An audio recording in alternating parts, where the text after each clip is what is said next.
Vamos lá, gente, começar aqui. A gente parou aqui em Israel, né? A gente identificou Israel como sendo o super sinal, correto? Super sinal a respeito da vinda de Cristo. Então, se é super sinal, nós temos que estar atento a esse super sinal aí, para nós entendermos e identificarmos Israel como o relógio de Deus, né? O relógio escatológico de Deus. Por que relógio escatológico de Deus? Porque Israel aponta para os últimos dias da igreja aqui na terra, tá bom? Aí aqui nós temos o Estado de Israel. Israel é chamado de relógio de Deus, indicando a hora do fim, ok? 14/5/1942, Israel voltou a se tornar uma nação.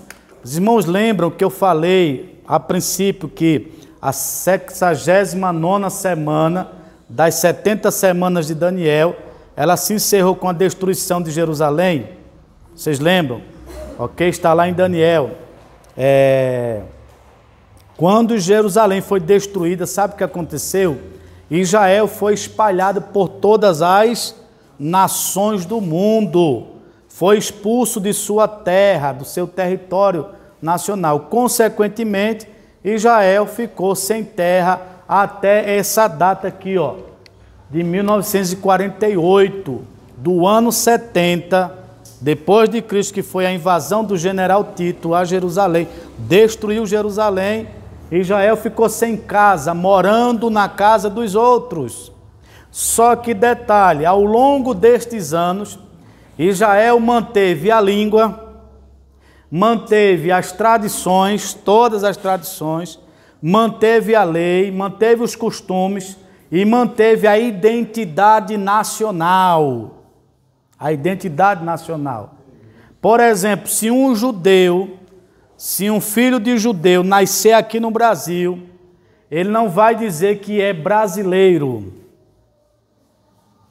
Eles vão continuar mantendo a sua identidade. Eu sou judeu, nascido no Brasil.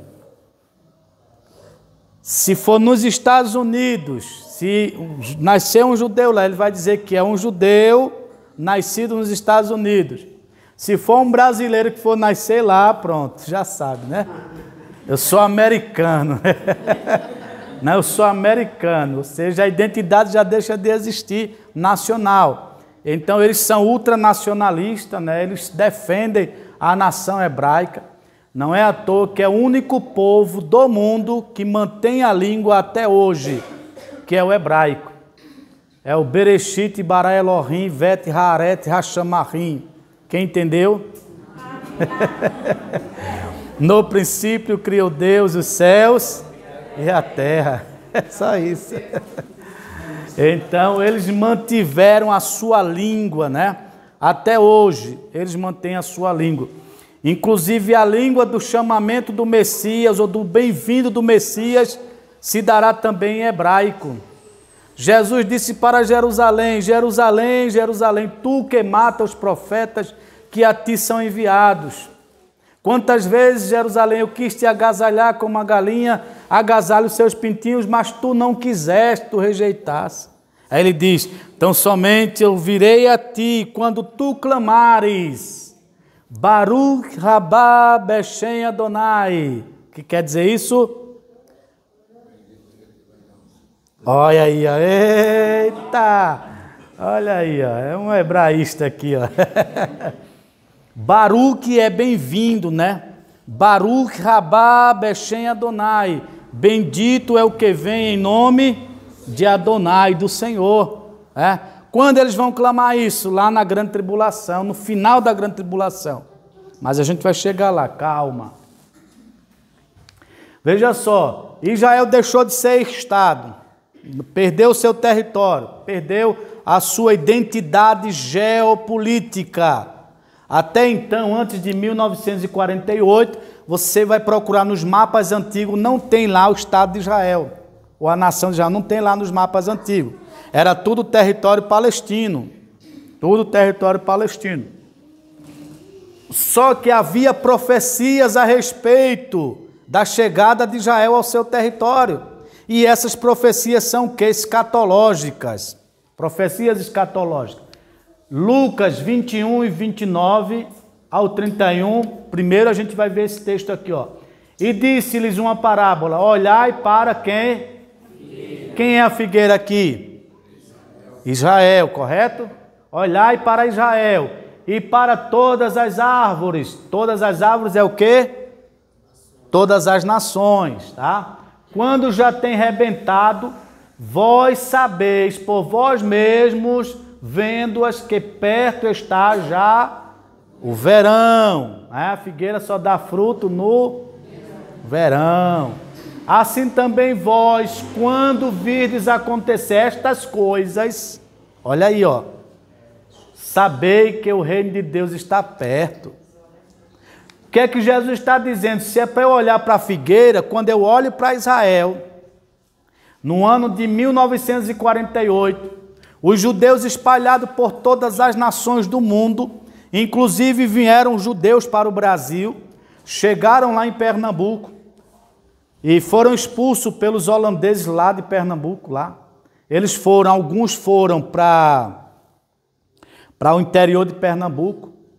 Tem uma cidade lá chamada Moreno, chamada de Engenho, né? Chamada de Engenho, porque eles desenvolveram tecnologias daquela época lá, nos engenhos lá. A mente dos judeus são as mentes mais brilhantes do mundo. A riqueza do mundo está concentrada na mão dos judeus.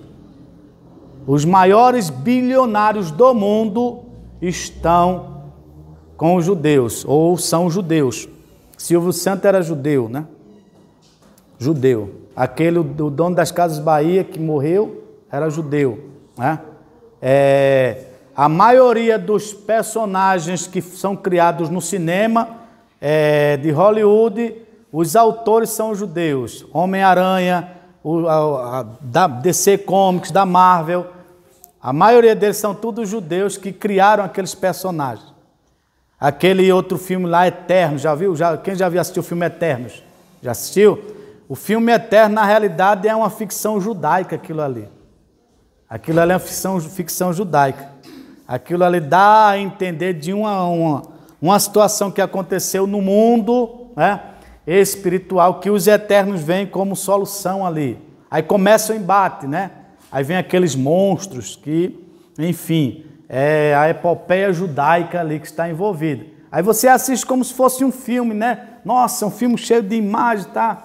Mas aquilo ali tudo tem a visão judaica dentro dos filmes. A ideia dos super-heróis, do mundo espiritual que eles desenham ali, os Superman, superpoderes, é tudo visão judaica. É cosmovisão judaica chamada. Tá?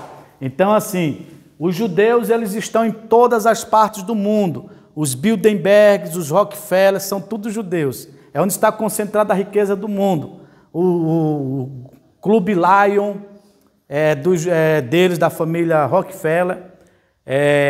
O outro grupo que faz frente aos Lion é o Rotary, também é da outra família dos Rockefeller.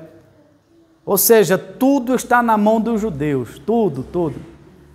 Quando Hitler quis matar os judeus, ele começou com a ideia da raça pura, a raça ariana. Vamos erradicar a raça pura, a raça ariana. Vamos matar todas as outras raças. Ele começou a matar os judeus, levar para campos de concentração, espoliar, tomar conta dos bens dos judeus, que eram os mais ricos na Alemanha, eram os judeus. Aí você pode perguntar, mas por que o judeu é tão rico? Lembra da promessa de Abraão? Em ti serão benditas todas as famílias da terra. Os judeus são descendentes diretos de Abraão. Então, pela fé e pela promessa, o judeu, onde ele colocar a mão, ele prospera. Os judeus, quando chegaram lá em Israel, a gente vai ver daqui a pouco, eles revolucionaram Israel. Mas vamos lá. Aqui está, Jesus deixa claro, né? Olhe para Israel, tá? Olhe para Israel. Agora, Isaías 66 e 8. Alguém pode ler?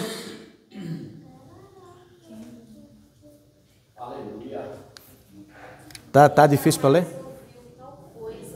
Quem viu coisas semelhantes esse ia fazer nascer uma terra num só dia, nasceria uma nação de uma só vez, mas Sião esteve de perto e já deu à luz seus filhos. Amém?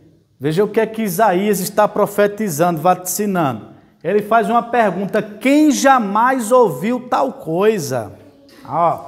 Quem viu coisas semelhantes? Poder-se-ia fazer nascer uma terra em apenas um dia? Pode acontecer isso? Aí ele diz assim, nasceria uma nação de uma só vez? Não. Mas olha o que ele diz, mas Sião esteve de parto e já deu à luz a seus filhos. Quando isso se deu? No dia 14 de maio de 1948, estava reunido lá numa reunião solene, no parlamento da ONU, uma equipe de conselheiros com votos para votar sobre a situação de Israel, se Israel deveria se tornar Estado ou não. Se Israel deveria se tornar Estado ou não. Então, ficou faltando só um voto. O voto era de quem? De Oswaldo Aranha. Quem é Oswaldo Aranha? Um brasileiro. Ele tinha o chamado voto de Minerva. O voto dele decidiria o rumo de Israel. Glória a Deus. A gente vê a mão de Deus em tudo, irmão.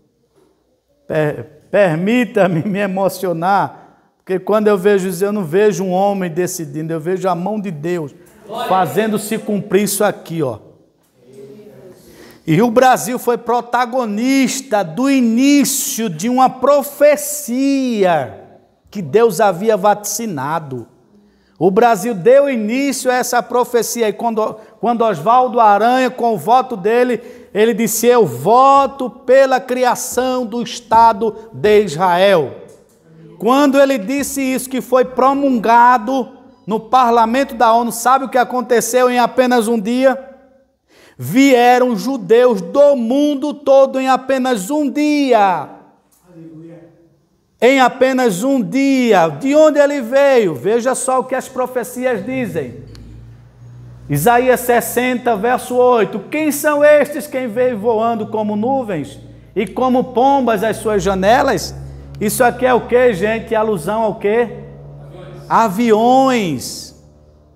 Isaías já estava vislumbrando quem são estes que vêm voando como nuvens e como pombas às suas janelas. Pomba não tem janela. Mas Isaías já estava prevendo os futuros aviões. Olha aqui, ó, Oséias 11, 10 e 11. Eles seguirão a Yahvé. Ele bramará como um grande leão. E seus filhos, olha só, e seus filhos virão correndo e tremendo desde as terras do ocidente. Virão voando do Egito como os pássaros e da Assíria como pombas. Então eu os estabelecerei em seus lares. Palavras de quem?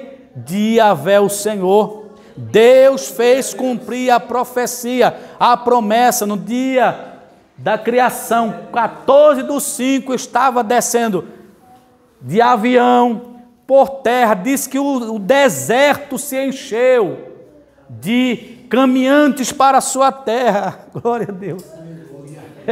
Era eles caminhando e Deus dizendo: eu sou Deus, eu governo todas as coisas, eu falei, eu cumpro o que eu falo. Glória a Deus. Vieram gente de todas as nações do mundo para Israel, judeus. Olha só, Zacarias 12, 2 e 3. Eis que eu farei de Jerusalém um copo de tremor para todos os povos em redor, e também para ajudar durante o cerco contra Jerusalém. E acontecerá naquele dia que farei de Jerusalém uma pedra pesada para todos os povos. Todos os que a carregarem, certamente serão despedaçados, e ajuntar-se-ão contra ela todo o povo da terra. Essa profecia diz respeito, lógico, à batalha do Armagedon, mas também diz respeito ao nascedouro de Israel, porque a Liga Árabe, quando Israel voltou para a sua terra, a Liga Árabe, na época composta de 22 nações da Liga Árabe, se levantou contra Israel para derrubar Israel, para destruir, destronar Israel. A proporção de soldados da Liga Árabe contra Israel era de 6 soldados da Liga Árabe contra um só judeu. Só que detalhe, o judeu não tinha um armamento bélico que hoje ele tem.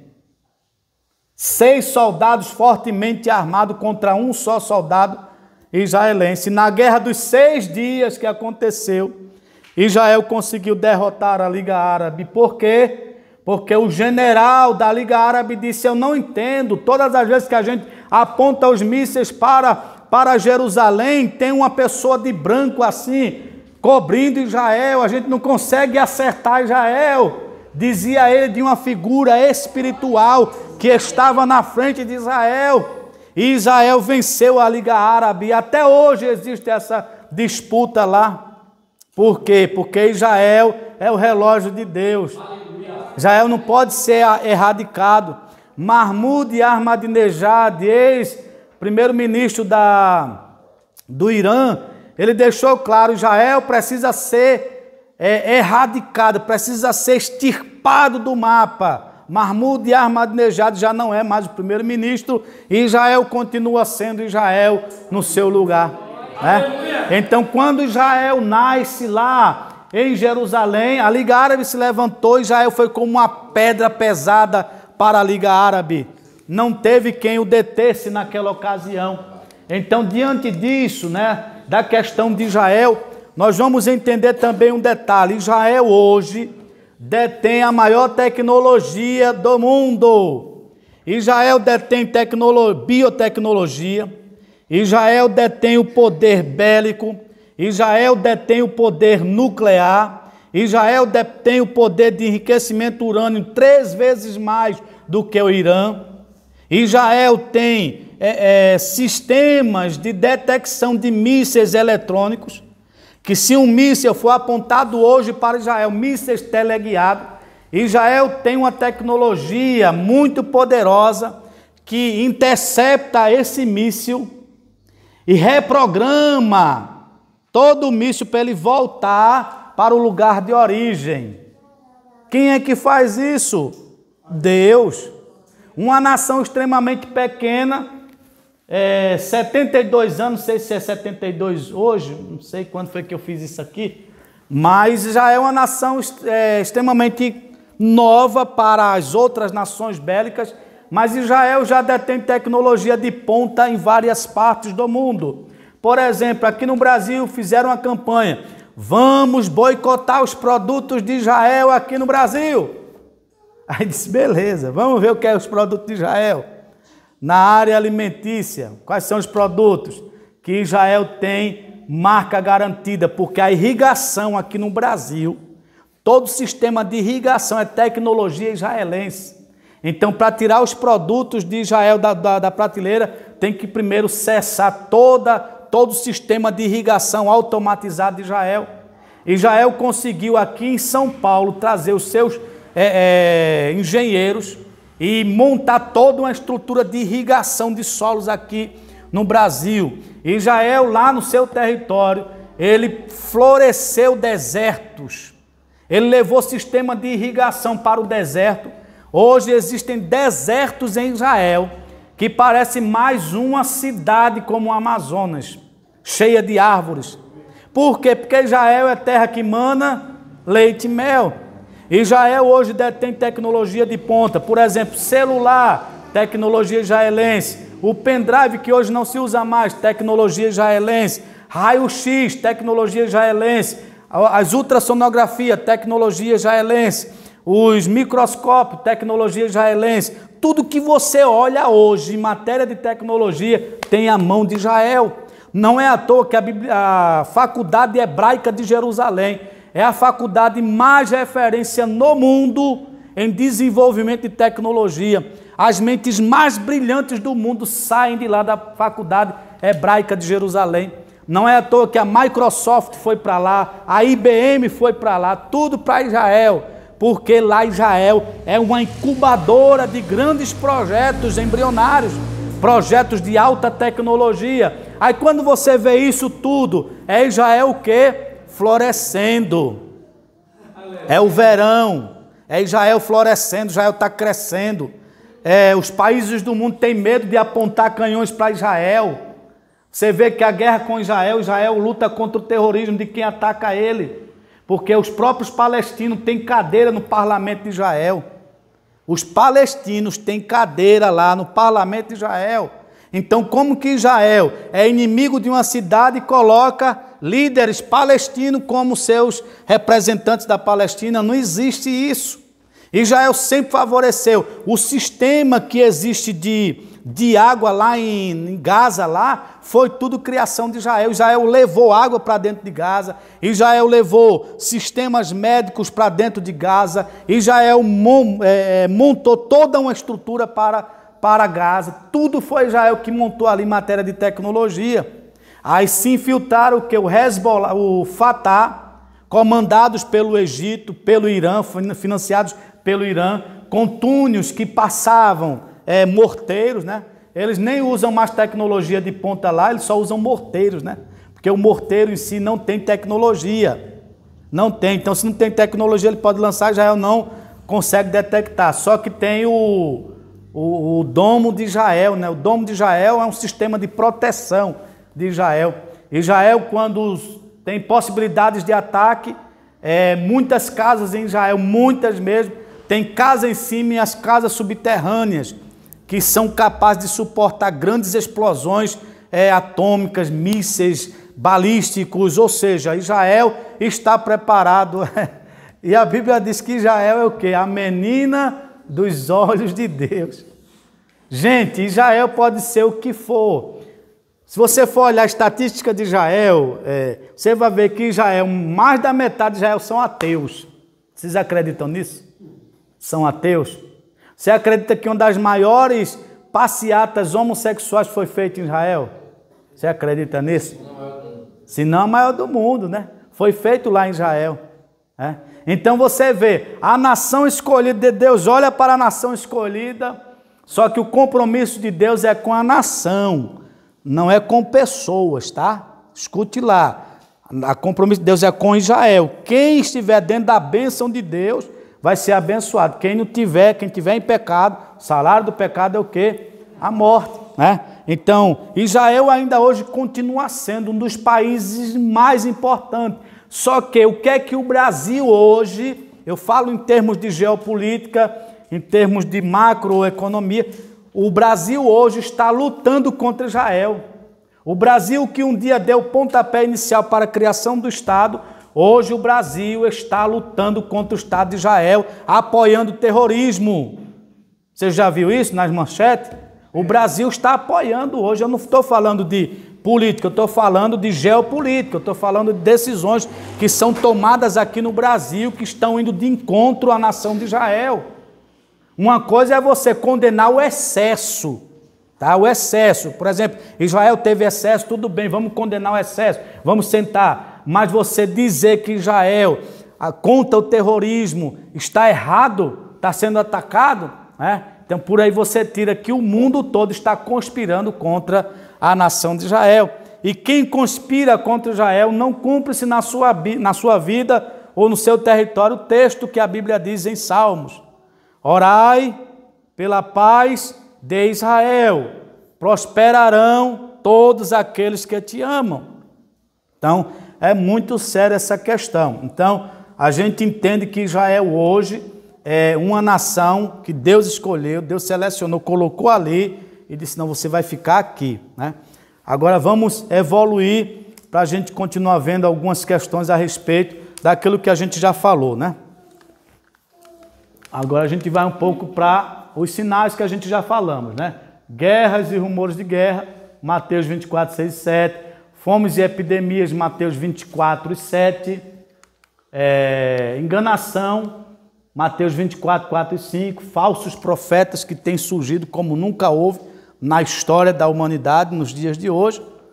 Não é só falsos profetas dentro da igreja.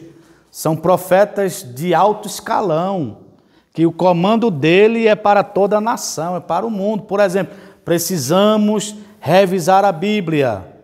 A Bíblia precisa ser atualizada. Esses são os falsos profetas de alto calibre, né? Que muita gente já o segue.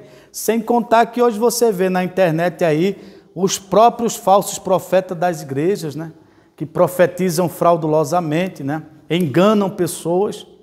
Isso tudo são protótipos de quê? Da chegada do anticristo. Traição e ódio, Mateus 24 e 10, e por se multiplicar, o 10 ao 12, né? E por se multiplicar a iniquidade, o amor de muitos esfriará. Iniquidade é o que nós estamos vendo, né?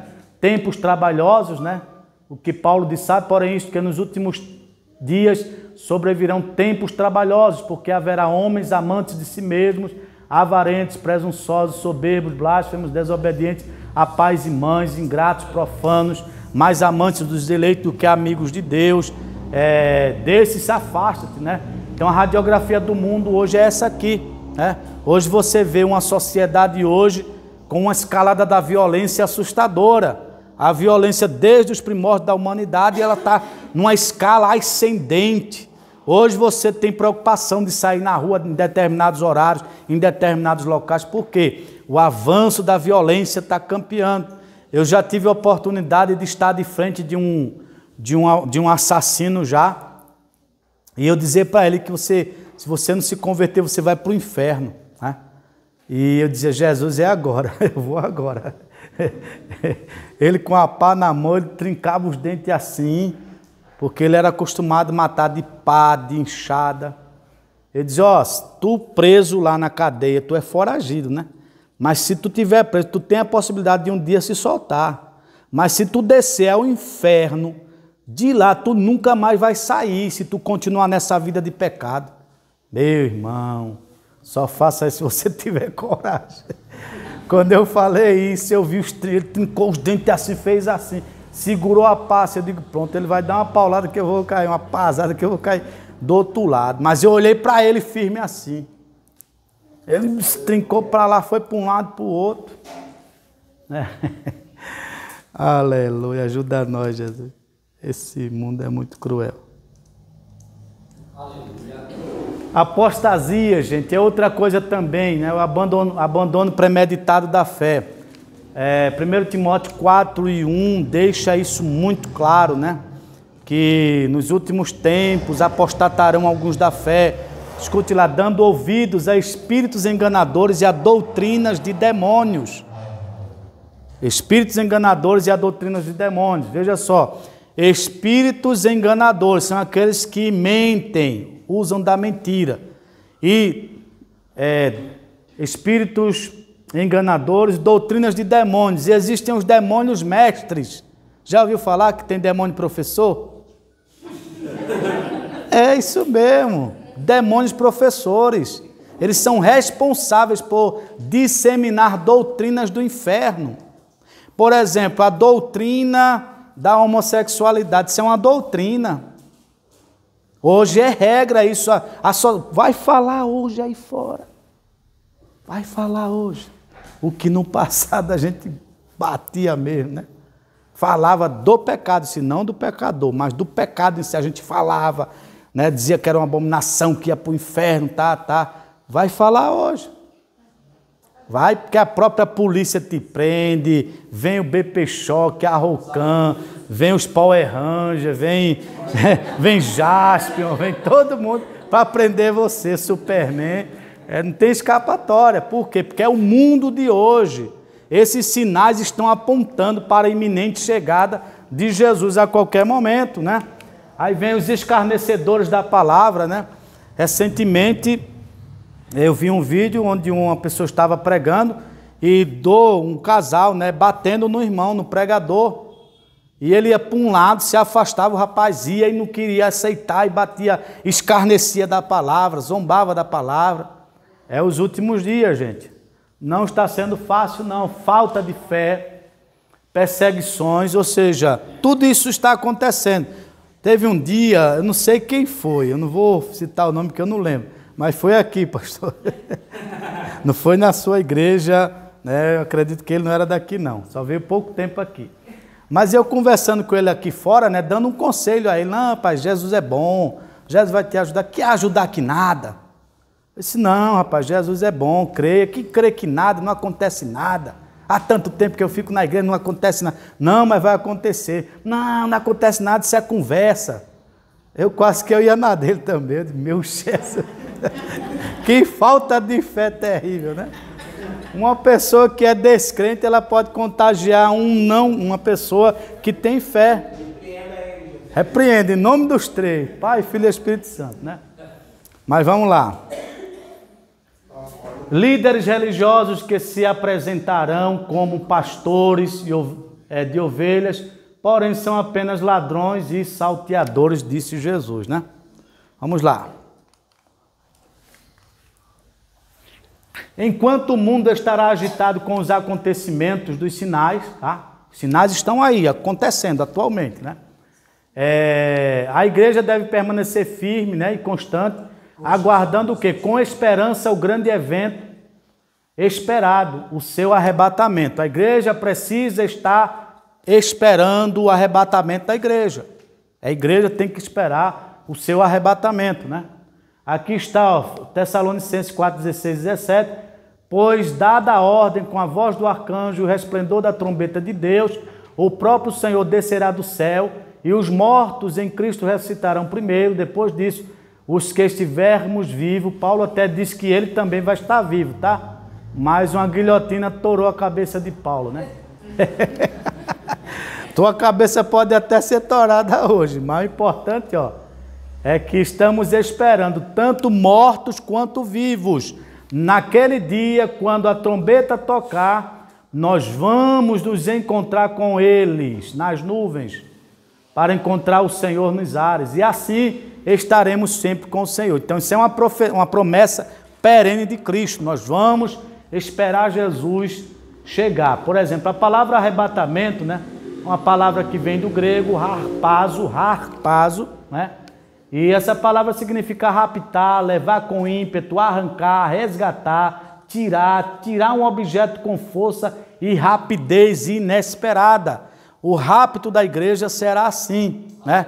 O rapto será algo tão inesperado que não vai dar tempo de você se preparar. Eu já estou dando a sequência dos eventos escatológicos, tá? Agora estamos falando sobre o arrebatamento. Os sinais já se cumpriram, agora chegou o arrebatamento. E nesse momento, quando tiver montado o palco do arrebatamento, o pai vai dizer, filho, chegou a hora, vai buscar a tua noiva. Quando isso acontecer, a igreja vai estar aqui, plantada aqui na terra, correto? A igreja vai estar caminhando, vai estar trabalhando, vai estar todo mundo. Mas quando chegar o arrebatamento, a palavra significa retirar um objeto com força. Nós seremos arrancados com força dessa terra. Isso quer dizer que eu vou ter pai, vou ter mãe, vou ter irmão, filho, esposo e esposa que vai estar do meu lado. Nenhum é crente. Eu vou ser arrancado daquele meio ali, ó. Eles vão me procurar. Cadê o Paulo? Cadê o Paulo? Foi arrancado. Literalmente nós seremos arrancados. As nossas raízes nesse mundo deixará de existirem. Deixará de existir. E quando isso acontecer, aí sim, nós estaremos sempre com o Senhor. Então o arrebatamento da igreja se dará dessa forma aqui, ó. Será em duas fases, tá? O arrebatamento da igreja se dará em duas fases. Essa é a visão pré-tribulacionista, ok? Na primeira fase, será antes da grande tribulação. Na segunda fase, será depois da grande tribulação. Na primeira fase, será invisível. Aqui é um ponto onde os escatólogos discutem muito sobre a invisibilidade do arrebatamento, tá? Enfim, mas nós acreditamos na invisibilidade desse momento, né? Até mesmo porque a palavra arrebatamento é retirar com força. E no momento, num piscar de olho, não vai dar tempo de ninguém ver. Imagina eu ficar vendo minha mãe subir, meu pai subir, eu agarro, me leva também. Não vai dar tempo, será arrancado mesmo. Porque até se eu ficar aqui, se eu ver meu parente aqui, meu irmão, minha esposa, meus filhos, eu vou querer ter piedade deles, sim ou não? Eu vou querer que eles vão, mas Jesus vai me tirar com força tão grande. E quando ele me tirar com força, vai cumprir-se uma coisa que está em 1 Coríntios, capítulo 15, versículo 51, que eu comecei a ler em diante. Convém que isto que é mortal, esse corpo aqui, ó, se revista da imortalidade. Convém que isto que é corruptível, que é a matéria, se revista da incorruptibilidade, ou seja, haverá uma metamorfose no momento do arrebatamento da igreja. Meu corpo, minha mente, tudo será transformado. Haverá uma metanoia, esse pensamento que eu tenho hoje. Mas, irmão, quando eu chegar lá no céu, eu vou conhecer o irmão David, eu vou conhecer o irmão Michel. Será que ele vai estar com esse corpo? Irmão, para com isso. O importante é você chegar lá, né? Porque a sua mente será totalmente alterada. Se eu for olhar para você com o olhar que eu vejo hoje, eu vou olhar para os teus pecados. Mas no céu, quando eu olhar para você, eu não vou ver mais o David lá da terra. Eu vou ver agora o David diferente, glorificado, com o corpo metamorfoseado, com a outra mentalidade, a mentalidade de adoração a Deus 24 horas. Eu vou ver dos olhos dele ser enxugado todas as lágrimas. Eu vou ver ele diferente lá. Ah, mas o David não esquece família, esquece parentes. Jesus deixou claro isso, não foi? Senhor, no céu, quando eles se ressuscitarem, quem é o esposo dela? Que ela teve sete maridos. Quem é o esposo dela na eternidade lá? Aí Jesus disse, você não sabe que no céu não se casam, nem dão-se em casamento, porque todos seremos, figura de linguagem, como anjos. Como anjo. Anjo é o que, gente? Vamos lá. Anjo é amórfico, não tem forma. Anjo é espírito, é vento. Anjo é assexuado, não possui sexo, portanto não tem atração sexual. Então, o anjo pode chegar aqui na reunião ou em qualquer lugar, ver uma mulher, ele não tem atração, porque eles são assexuados. Eles não possuem sexo. Eles podem chegar ver uma mulher nua na rua. Se ele tiver de livrar um servo dele, alguma coisa, ele vai ver a mulher, não vai ter atração nenhuma, porque eles são assexuados. Eu não posso atribuir os meus sentimentos pecaminosos aos anjos, às coisas do céu. No céu, no arrebatamento, será diferente. Você será uma nova pessoa para entrar na eternidade. Então, não pense no céu com a mentalidade que você tem na terra. Porque Paulo disse assim, olha, conheço um homem que, se no espírito não sei, se na carne não sei, se no corpo não sei, mas que foi arrebatado ao terceiro céu e viu coisas que ao homem não é lícito falar, coisas inefáveis que ao homem não é lícito falar. O mesmo apóstolo Paulo deixa claro, olha, o que o olho não viu, o que o coração não desejou, nem desceu ao coração, são as coisas que Deus tem preparado para aqueles que o amam. Tem coisas inefáveis de Deus para você. Você só precisa aguardar com paciência o arrebatamento da igreja. Vai acontecer a qualquer momento. Eu posso agora, como eu falei, antes de terminar, ir embora. Inclusive eu vou até preparar um testamento, deixar quem quiser a casa, todos, irmão, fique à vontade, tá? Pode ir lá, meu carro, se ficar aí, a chave. Quer não, meu Deus? Quer não, pastor João não quer não. Gente, na primeira fase, Cristo vem para a igreja, é só para a igreja. Por isso que Paulo deixa claro, né? Na sua fala, ele diz assim, e os que morreram em Cristo ressuscitarão primeiro, depois nós, os que ficarmos vivos para este dia, aguardando o dia do arrebatamento, seremos transformados. Não é para o mundo, é para a igreja que está aguardando ele. Na segunda fase ele vem com a igreja, é diferente. Na segunda fase. Na primeira, Cristo não virá à terra, mas ficará nas nuvens. E na segunda, todo olho pisará no Monte das Oliveiras, como está em Zacarias. Na primeira, só os santos verão. Na segunda, todo olho verá. Na primeira, os incrédulos serão deixados. Na segunda, os incrédulos serão destruídos. né?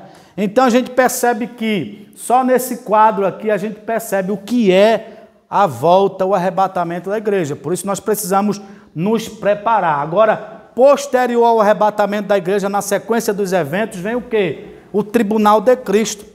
Antes de eu entrar na eternidade propriamente dita, automaticamente nós vamos entrar no tribunal de Cristo.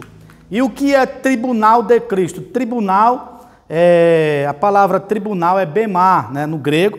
E bemar, o que é bemar? Bemar é uma plataforma semelhante a esta, tá? Onde os corredores das corridas da Grécia, eles quando ganhavam, eles vinham para esse bemar, essa plataforma, para receber o quê?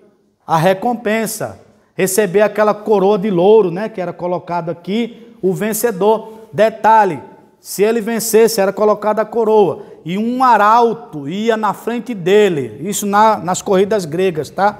Um arauto ia na frente dele e dizia, eis aqui um vencedor, eis aqui um vencedor, eis aqui um... Ele passava onde ele fosse, ele tinha que estar gritando, eis aqui um vencedor, eis aqui um vencedor. E o que é que tem para nós no céu?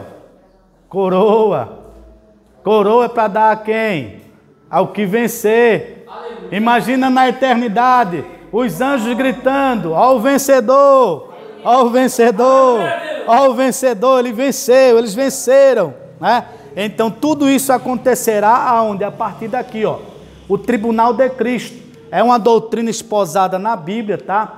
Segundo Coríntios 5, 10, diz assim, ó, porque todos devemos comparecer ante o tribunal de Cristo, para que cada um receba segundo o que tiver feito por meio do corpo, ou bem ou mal. Mas nós vamos comparecer a esse tribunal. Uma vez que meu corpo foi metamorfoseado, eu estou agora num estágio de glória, eu vou comparecer a esse tribunal aqui, ó, para receber ou não o galardão, a coroa do vencedor.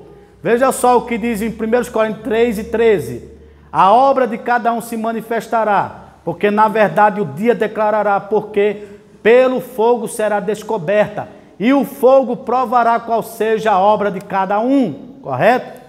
Apocalipse diz, 22 e 12, o meu galardão está comigo para dar a cada um segundo as suas obras. Agora veja só, Apocalipse 3 e 11, venho em breve, retenha o que você tem, para que ninguém tome o quê? A coroa do vencedor, né, pastor João? Amém. Todos os salvos em Jesus Cristo um dia deverão comparecer diante do tribunal de Cristo. Ali cada um será recompensado por suas atitudes e obras, ou deixará de receber recompensas. Porque no capítulo 3, se você ler o capítulo 3, a partir do versículo 10, Paulo diz assim, que nós estamos construindo um edifício, correto? E veja cada um como edifica. Aí Paulo dá 6 tipos de material na construção desse edifício. 6 tipos. Quais são os tipos? Ouro, prata, pedras preciosas. Aí o segundo grupo, madeira, palha e feno. Segundo grupo. No primeiro grupo está o ouro, a prata e as pedras preciosas. Aí o texto diz que o fogo provará a obra de cada um. Ouro resiste a fogo, sim ou não? Sim. Olha, vai receber galardão. Prata resiste ao fogo, vai receber galardão. Pedras preciosas resistem ao fogo, vai receber galardão. Agora, o segundo grupo, madeira resiste a fogo, vai perder galardão. Palha resiste a fogo, perde galardão. Feno resiste a fogo, perde galardão. Paulo está dizendo que no tribunal de Cristo, o que você faz hoje aqui está sendo anotado no livro das obras. No livro das obras. Se você faz porque apenas alguém quer que você faça, é considerado como obra de madeira, palha ou feno. Porque este dia aqui será o dia da declaração de como você trabalhou para Deus. Eu vou cantar, mas eu estou com raiva do pastor, eu estou com raiva de fulano. Está sendo colocado ali como obra. Não deixa de ser uma obra, foi uma obra. Você fez, cantou, Um se alegrou de um lado, outro se alegrou do outro. Um jogou um banco de um lado porque gostou da mensagem. Ó, glória! Jogou o banco para lá e foi um mover. Mas você fez o trabalho com o coração, com raiva. Você fez o coração não com vontade, com voluntariedade. Então, no tribunal de Cristo, tudo isso aí vai ser passado pelo fogo. Agora, como é que eu faço, como é que eu produzo uma obra de ouro, né?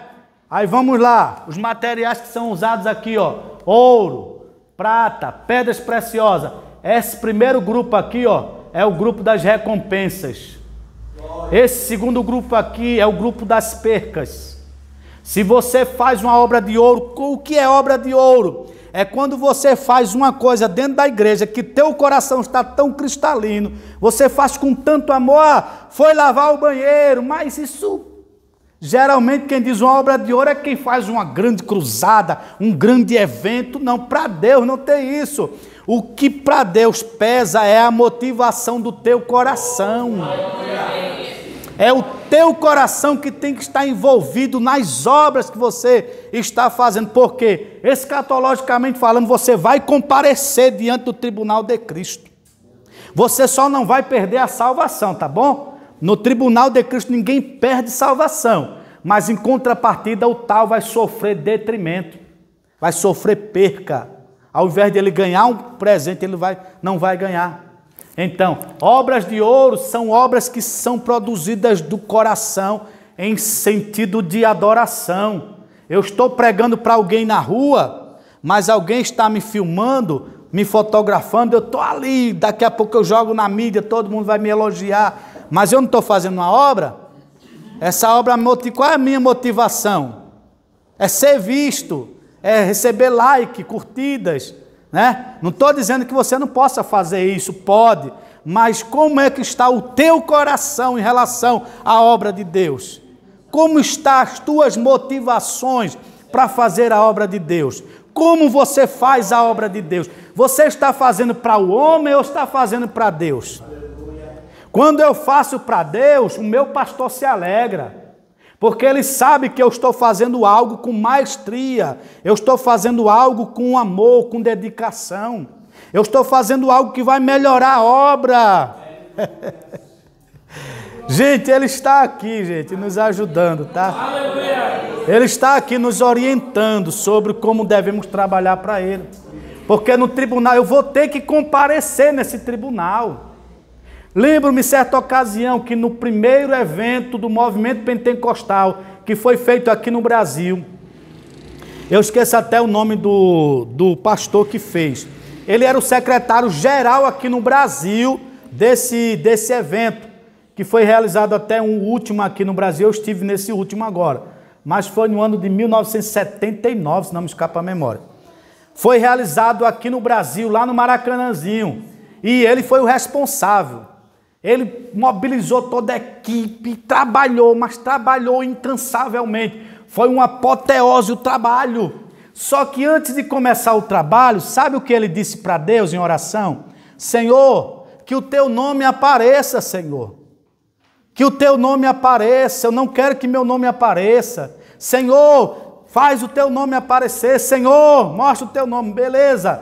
Jesus, tá bom, vou fazer meu nome aparecer. Você me pediu. Aí, ó, Jesus batizou, foi derramado o movimento pentecostal aqui no Brasil. Foi uma apoteose, maravilha. Aí, no último dia, pastor Robida, o secretário do evento, ele era o secretário geral. Aí, o secretário do evento em si, estava com um caderno de agradecimento. Queremos agradecer aqui a toda a equipe de limpeza, os que lavaram o banheiro, Queremos agradecer a equipe de segurança. Queremos agradecer à equipe de logística, né? Mobilidade. Queremos agradecer a equipe de recepção. Queremos agradecer a todas as equipes. E ele aqui, ó. Ele aqui, o secretário-geral, sentado. Mas por que não estão falando meu nome? Mas eu fiz isso tudo, nem mencionaram o meu nome. Já está terminando os agradecimentos. Mas como pode, Senhor, uma coisa dessa? Eu fazer um trabalho... Glória a Deus. Eu fazer um trabalho desse, meu nome não aparecer, Senhor. Ah, Senhor, não gostei não. Isso não é correto, é injustiça. Oh. Aí foi para casa, carro a 1000 por hora. Brabo, chegou em casa, entrou dentro do quarto. Senhor, como é que pode uma coisa dessa? Ele reclamou. Quando ele cansou de reclamar, aí dentro do quarto ele ouviu uma voz dizendo para ele, disse, homem. Aí ele parou assim. Ele achava que ia, né? Ah, homem, fica assim não, eu vou te abençoar. Realmente cometeram a injustiça. Sabe o que Deus disse para ele? Homem, tu não me pedistes para que o teu nome não aparecesse? Que só o meu nome aparecesse? Porque tu estás reivindicando para ti uma glória que não é tua. Era uma obra que quase chegou a ouro, mas desceu para o nível de madeira. Foi resistente à obra. Saiu do ouro, desceu para a prata, foi para pedras preciosas e chegou na madeira. Perdeu tudo o que ele fez, porque no final de tudo ele buscou para si a glória. Então, as nossas obras, irmãos, têm que ser dignas de nota. Ah, mas o lixo está aqui, eu vou pegar o lixo, jogo ali. Ah, o banheiro está sujo, eu vou limpar o banheiro. Não tem ninguém, pastor, não tem problema, eu vou lá limpar o banheiro. Pastor, o que precisar, arrumar a igreja, limpar a igreja. Quem está vendo não é só o pastor. Quem está vendo é o sumo pastor. O sumo pastor. Quando o sumo pastor aparecer, ele vai recompensar a cada um segundo as suas obras. Mas hoje a gente considera a igreja como um território de briga. Não, eu faço melhor do que ele, eu faço melhor. Não, eu canto melhor, eu prego melhor, eu ensino melhor. Irmão, Deus está nos monitorando. Existe um escrivão que anota tudo que nós fazemos. Não adianta nós maquiarmos nosso trabalho. Deus perscruta o coração. Ele vê lá dentro a tua motivação. Então, escatologicamente falando, saiba que você vai comparecer diante do tribunal de Cristo. É por isso que eu trabalho já há 30 e poucos anos trabalhando na rua. Fiz muitas obras, muitas coisas que já está lá no céu, garantidos como obras. Não sei se essas obras que eu fiz, algumas ou muitas, são consideradas como ouro, prata, pedras preciosas, ou se madeira, palha e feno. Mas de uma coisa eu sei, que eu sempre estou dizendo para Deus, Deus, me ajude a fazer o melhor para ti, Senhor. Aleluia. Não adianta eu querer me apresentar oratorialmente para o povo, ter uma boa dicção, uma boa fala, ensinar bem, pregar bem, ganhar muitas almas e ser vaidoso no coração. Cantar bonito, que eu não canto, mas se eu cantasse, né? Ah, eu canto demais. Não adianta, gente. A gente tem que fazer. A Bíblia diz, quer façais qualquer coisa, façais para a glória do teu nome, não é isso? Não. É para o nome de Deus, é o nome dele que importa. O meu deixa de lado, é o dele que tem que aparecer. Mas hoje muitos de nós querem buscar glória para si mesmo. Então quais são as tuas obras? Ouro, prata, pedras preciosas. É muito vaidoso, é muito exaltado, canta muito. Ah, eu canto melhor, se fosse eu ali eu arrasava. Se fosse eu pregando ali, eu daria uma pregação ali, e o tribunal de Cristo tudo lá sendo anotado. Quando a gente chegar lá, ó, e a Bíblia diz, em relação ao tribunal de Cristo e a nossa vida eterna, diz que a glória de um diferirá da glória do outro. Assim como o sol difere da lua, das estrelas. Por quê? É mais ou menos assim, se tu trabalha hoje para Deus com amor, dedicação, intensamente, você vai chegar lá no céu e vai ser, não que Deus faça acepção de pessoas, entenda, é galardão. O ladrão da cruz que não fez nada para Jesus, mas vai ganhar a salvação, já ganhou, ele vai entrar no céu. Você acha que Deus vai dar recompensa para ele de coisas que ele nunca fez? Não dá, porque Deus não é injusto.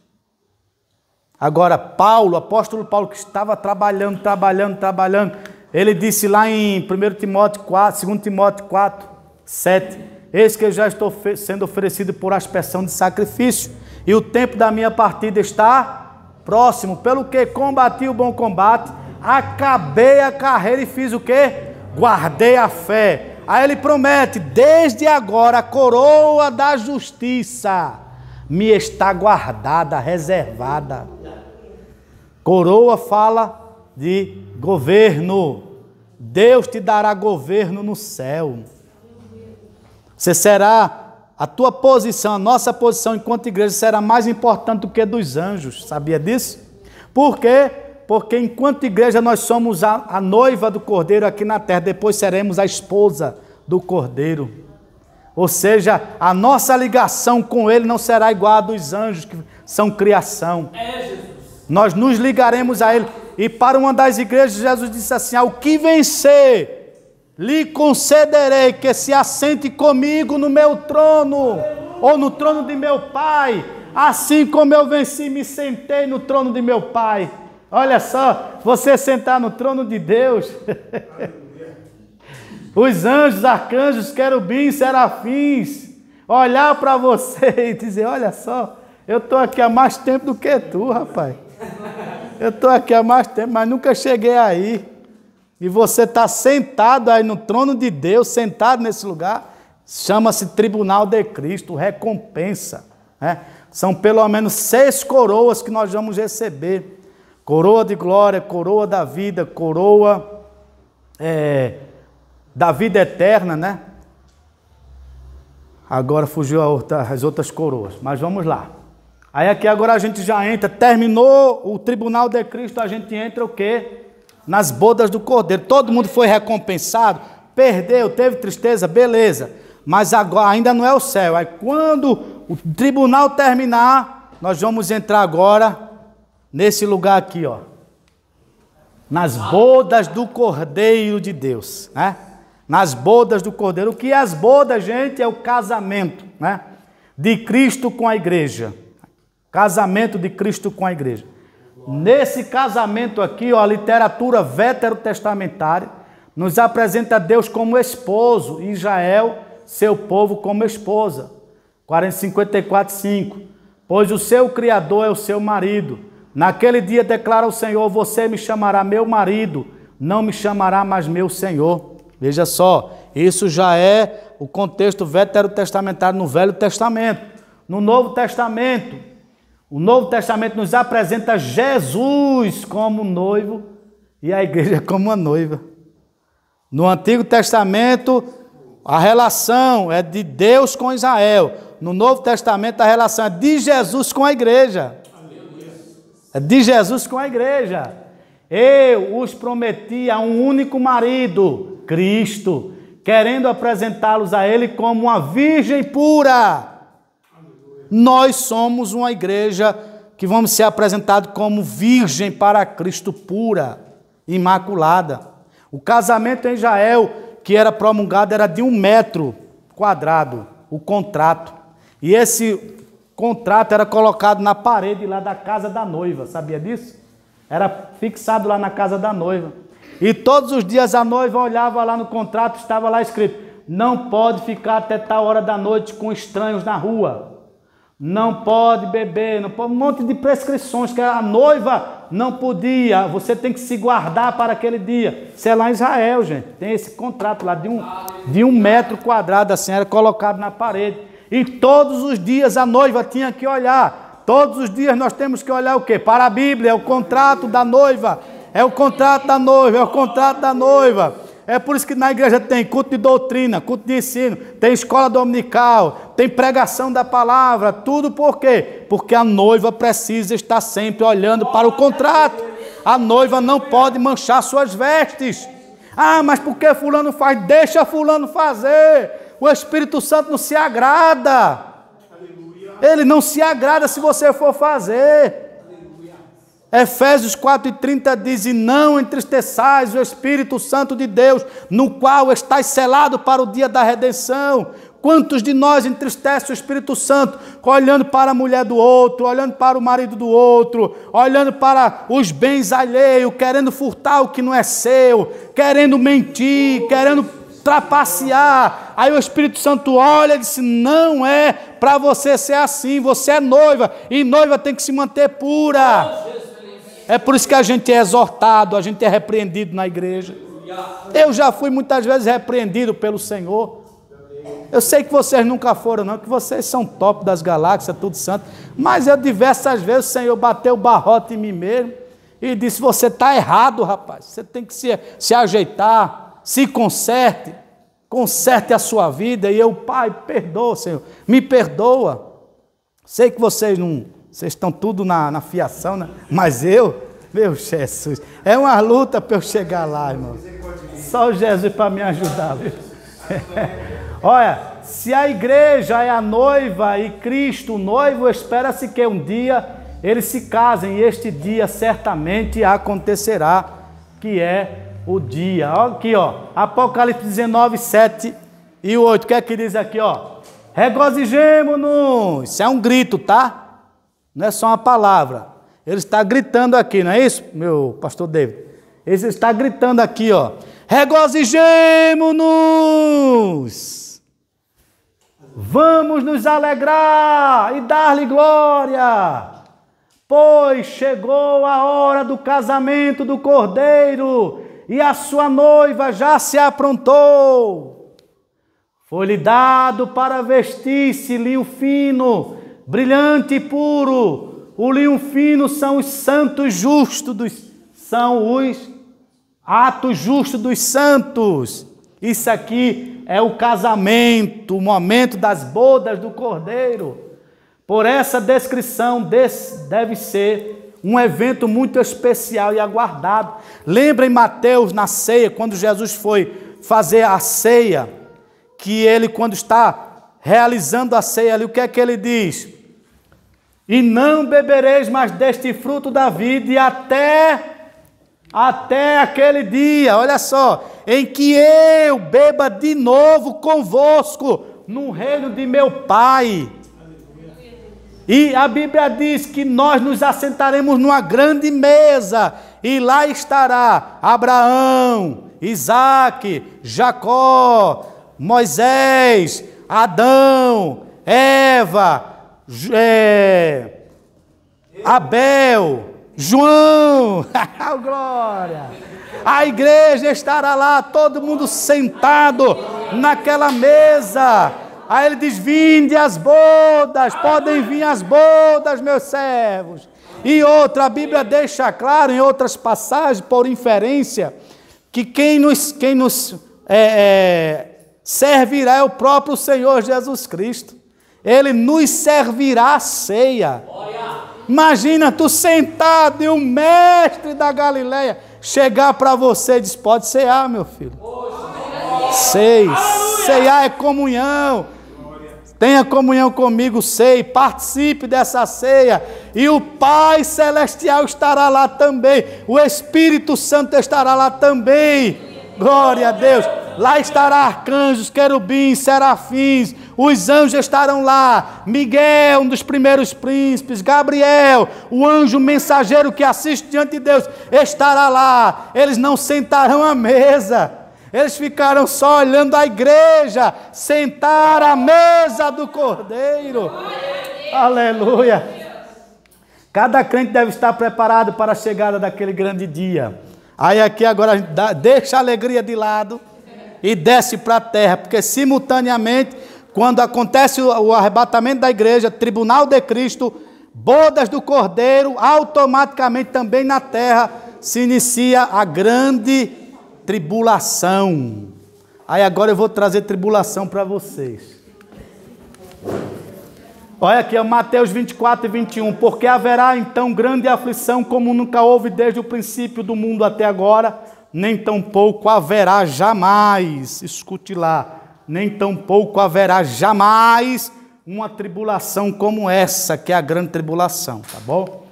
A grande tribulação será o período de tempo mais tenebroso e traumático do que qualquer outro na história humana, na história da humanidade. Será um dia, a gente chama de um dia no sentido geral do termo a grande tribulação, mas serão 7 anos, 7 anos. Esses 7 anos nunca houve na história da humanidade, nem antes nem depois dele haverá um dia semelhante a esse, ao dia da grande tribulação. Olha aqui, ó. Arrebatamento da igreja, nós subimos, estamos nas bodas do Cordeiro. Aí aqui agora na terra se acontecerá um período de 7 anos de tribulação. Depois desse período de 7 anos, nós estamos aqui com Cristo voltando para ajudar Israel, né? Vamos estar lá. Daniel fala a respeito da grande tribulação. Aqui, ó, 9:24. Para extinguir, qual é o objetivo da grande tribulação? Lembra o que eu falei das 70 semanas de Daniel? O objetivo das 70 semanas de Daniel é esse aqui, ó. Para extinguir a transgressão, dar fim aos pecados, expiar a iniquidade, trazer a justiça eterna, selar a visão e a profecia e ungir o santo dos santos. Esse é o objetivo da grande tribulação, que será um período de 70 anos das 70 semanas de Daniel. Como eu falei, 69 semanas já se cumpriu, terminou com a destruição de Jerusalém no ano 70. Aí quando a igreja for arrebatada, aí o relógio começa a contar novamente a 70ª semana, que é a última semana, 7 anos.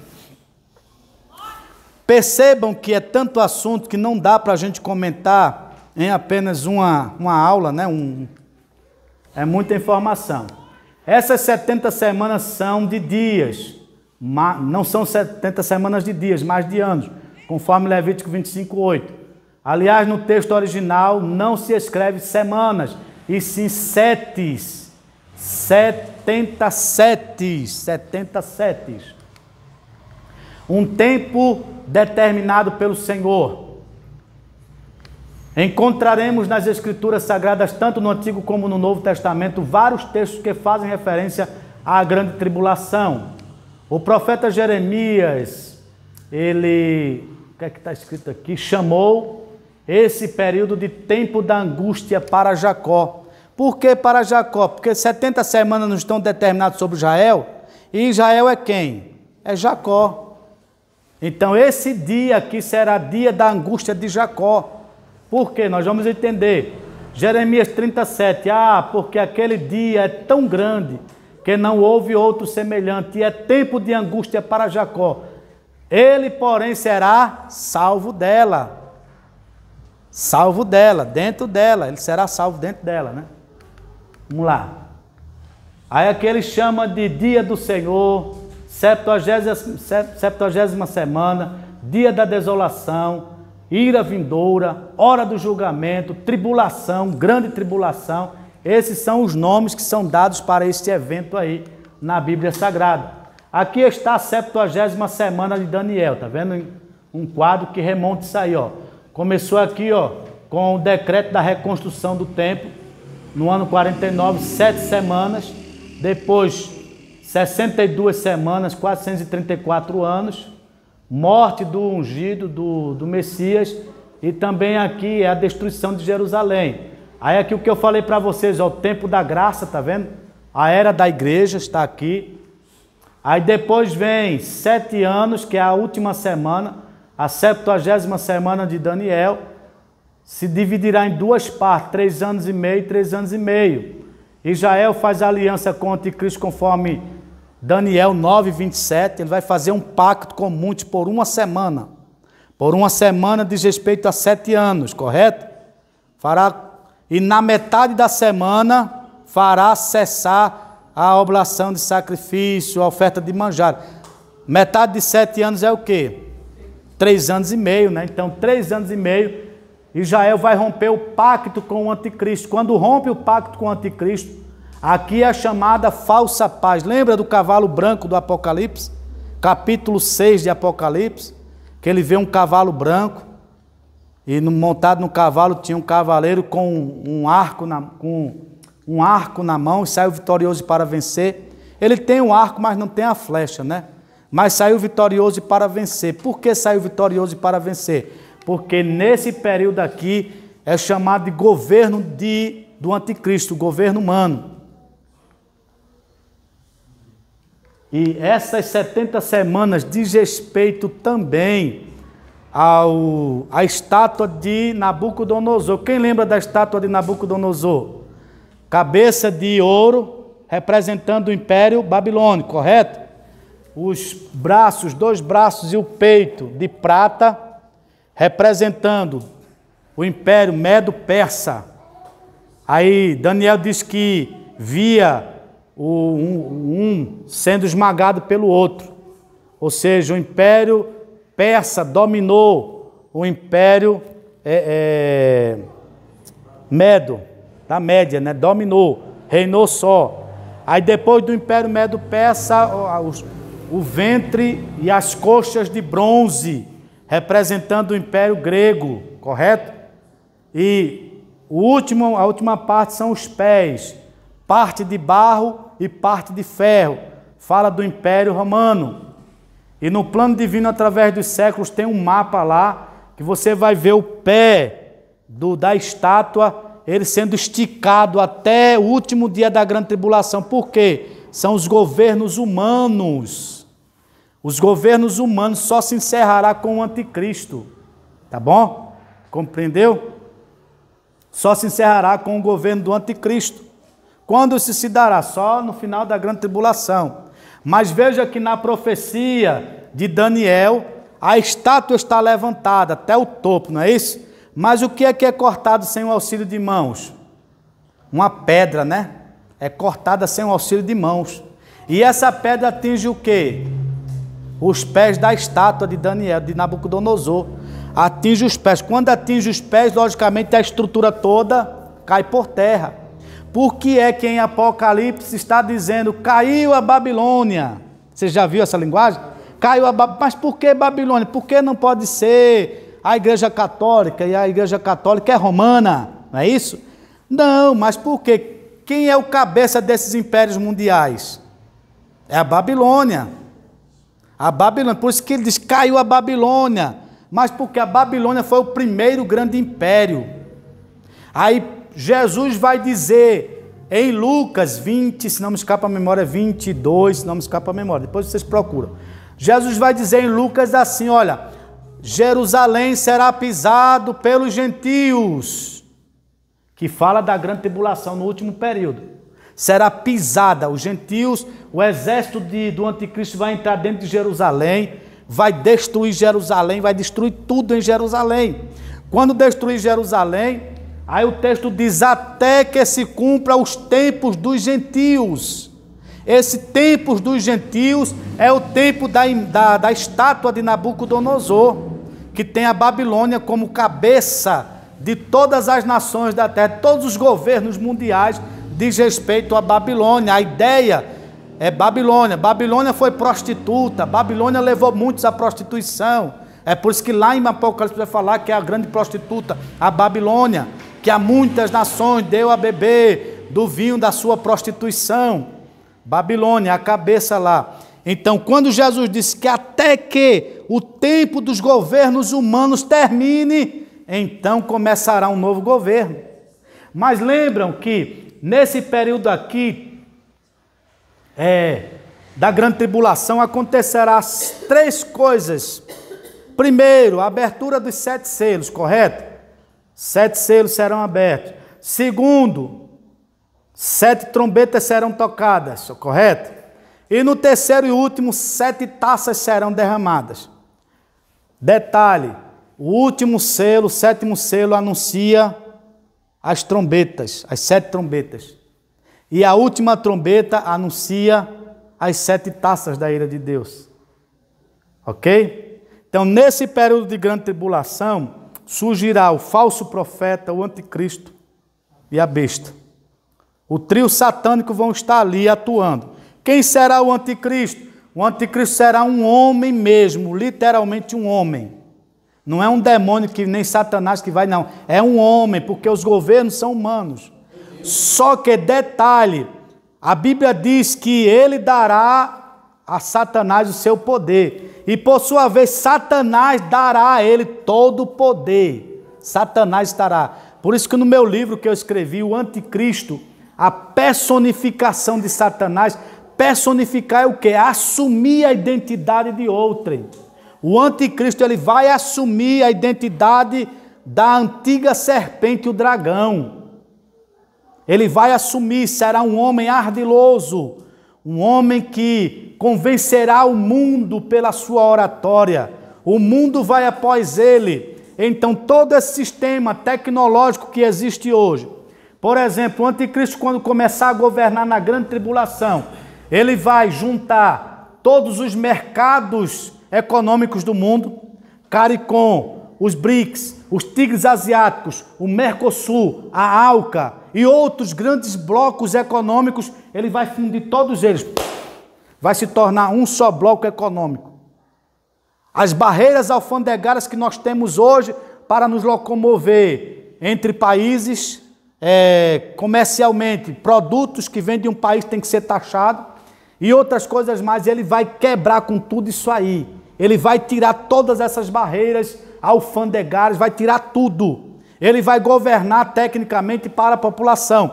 Só que a Bíblia diz, um dos cavalos, uma medida por um dinheiro, uma medida de cevada por um dinheiro. E ele vai ter a balança na mão. Ou seja, quer comprar no governo do anticristo, tem que ter o selo, o 666 tem que ter. O que é isso? É a aceitação do sistema. Hoje você pode colocar um chip? Pode, sem problema. A gente não está no governo do anticristo. Você pode usar um cartão de crédito que tem lá, por exemplo, no Unibanco. Pega um pouquinho de água para mim, por favor. No Unibanco. O Unibanco não tinha a fita entrelaçada assim, feito 8, que isso. Não era nem o 8, era uma fita que não tinha fim. Aquilo ali faz parte do movimento Nova Era. Faz parte do conceito da Nova Era.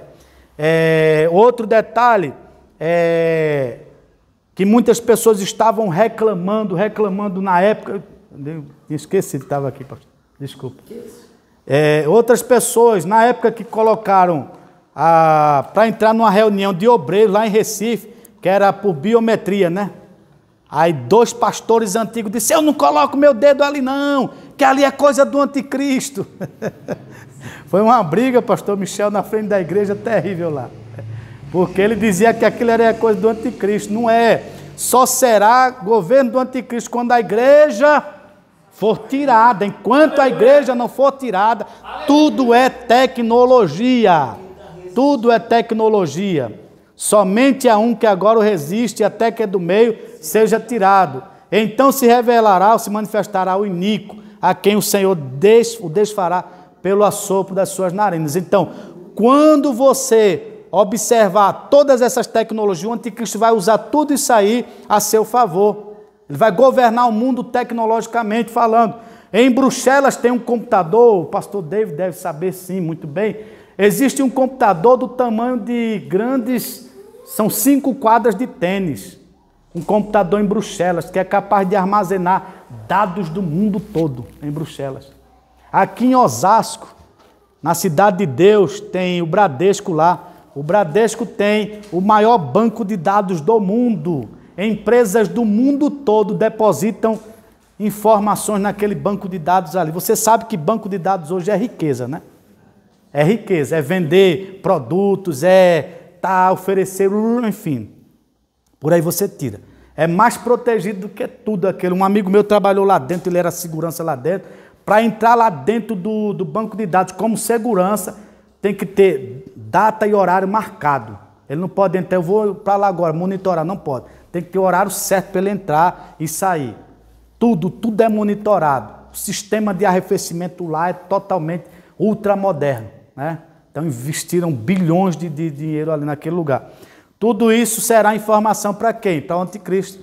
Porque num banco de dados ele vai te conhecer, ele vai saber onde tu mora, qual é a tua rua, ele vai saber de tudo. E a polícia do anticristo vai estar nas casas, em incursões dos crentes, sabendo quem é crente, quem não é, ele vai saber de tudo. Ele vai saber tudo onde você mora. Aí você, naquele período, olha, eu estou dizendo você, gente, vocês não estão nem aí, né? Vocês estão aceitando, né? Vocês estão aceitando, né? Você não, gente. Os que ficarem, né?